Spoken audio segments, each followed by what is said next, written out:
I'm here tonight with Fossil Creek Band. Who named the band? My youngest daughter. My daughters both are huge Nickel Creek fans, and she saw some pictures of me and some friends out just picking on a street corner in the town that I worked in, and she said, "Oh, isn't that cute? The old folks playing like Nickel Creek. They must be Fossil Creek." That was it, and it stuck. Out of the mouths of babes.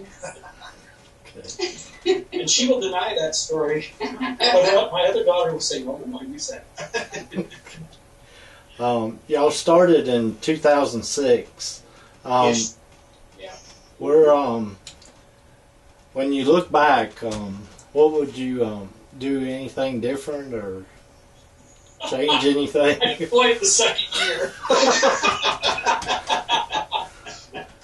We started off as a gospel group, and the person who started the band wasn't in it very long, and he didn't like some of the music that we were playing, and we were kind of getting limited on the kinds of stuff we could play, so he just kind of said, "You know what? I don't think I want to do this anymore," and so Jan and I and our first fiddle player, Clinton White, plays with New Blue now, and we just kind of went off on our own and started over.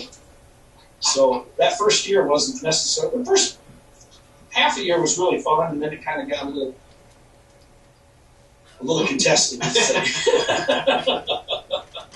You'll have that in bands. True. When you write music, who decides what to write and what to record?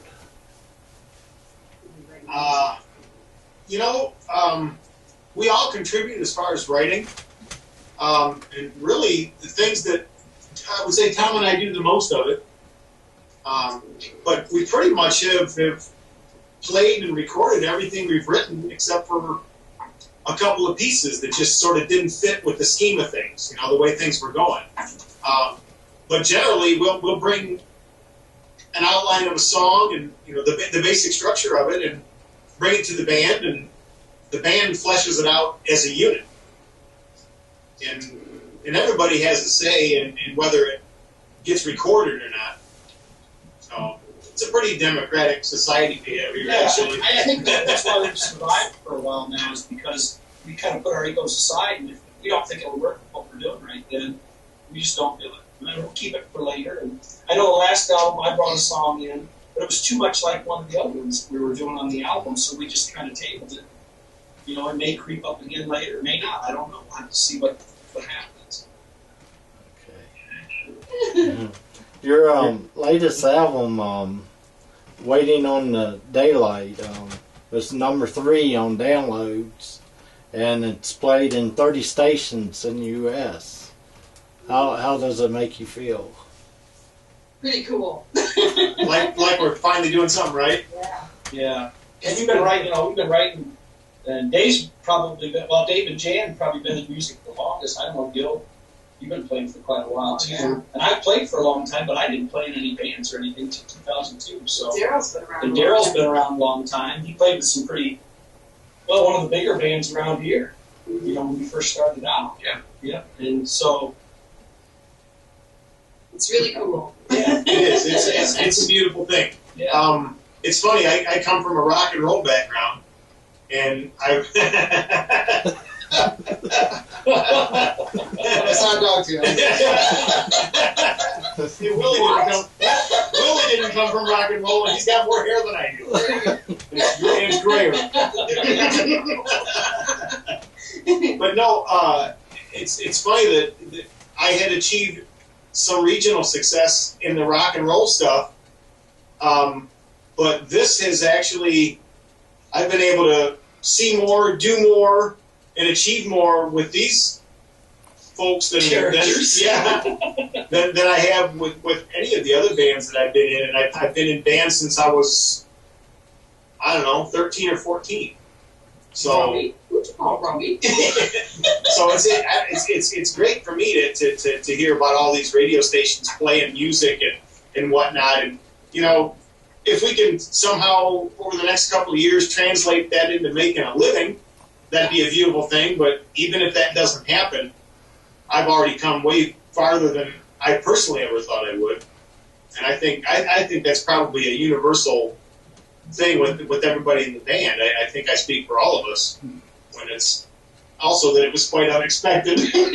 So, I mean, I think when you start playing music, you don't have any expectations at first, but then. Oh no, I did.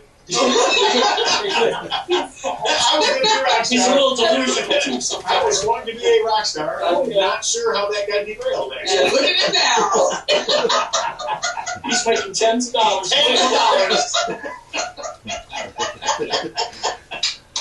Oh boy, Good times.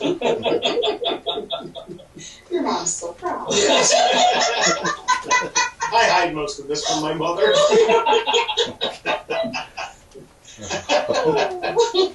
Hey.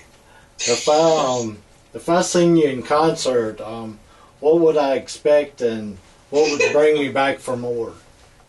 Oh, gosh. For more? A lot of what you're hearing right now. A lot of jokes. We joke around. Yeah, I mean, we got two new guys here in the back, but they fit right in and they join right in the craziness. You know, we called ourselves for a while the attention deficit band, and that's really kind of anything shiny that's in the area we notice, and well, we just try to entertain ourselves, and if we're having a good time, it seems like the crowd does too. And It's our bass player. that's our stand. We're like the Oscars. When somebody leaves their seat, we put somebody in there so it doesn't look like there's an empty seat.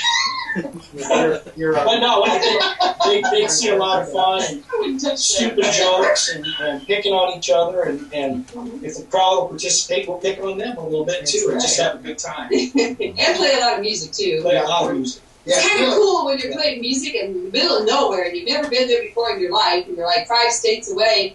And all of a sudden you're looking out in the audience and people are singing along with your songs. And they're songs that we wrote. And you're going, whoa, that's good. That's song. Agreed. That's huge. That That is huge. And that does not get old. I can never get old. I remember the first time we saw them, we were at a festival up here, and Jan leaned over to me in the middle of a song, and she goes, "They're singing with us." I go, "What do you mean they're singing with us? They don't know these songs." She goes, "Watch." And they were singing along. That was strange and really cool. That's So- Yeah, awesome. I think the key with us is I'm writing an article right now. It's taking a long time because I'm studying other bands. It's a magic and bluegrass, and what makes a band special, and what makes them where people want to flock to them. And we have, I feel we have that magic. It's a lot of it because when we're playing, we're all playing as really as one person at one time, when you're really mashing, getting in there. And I think that's that secret that we have that's really come out. And that's one thing that I enjoy when I'm playing with this band, because I played a lot of different genres and types of music, and in this band, when you're playing, you're really into it. I mean, you really feel, you get the vibe from everybody, and it just really clicks in really well. Yeah, that's true. It's like you're all one team. Yeah. Yes. Yeah. Where can people go see your tour dates and music and videos? Well, we have a website. It's fossilcreekbluegrass.com, and if they get on there, they can see a little bit of biographies of us, and they can hear our music. They can buy the music on there too if they want to. They can either download it or buy CDs. We'll send those out, and my wife would be mad at me if I didn't say, well, you can also buy T-shirts and hats and things like that on there too, just like all the other websites. But our tour dates are all on there, and We're coming down your direction in May. So.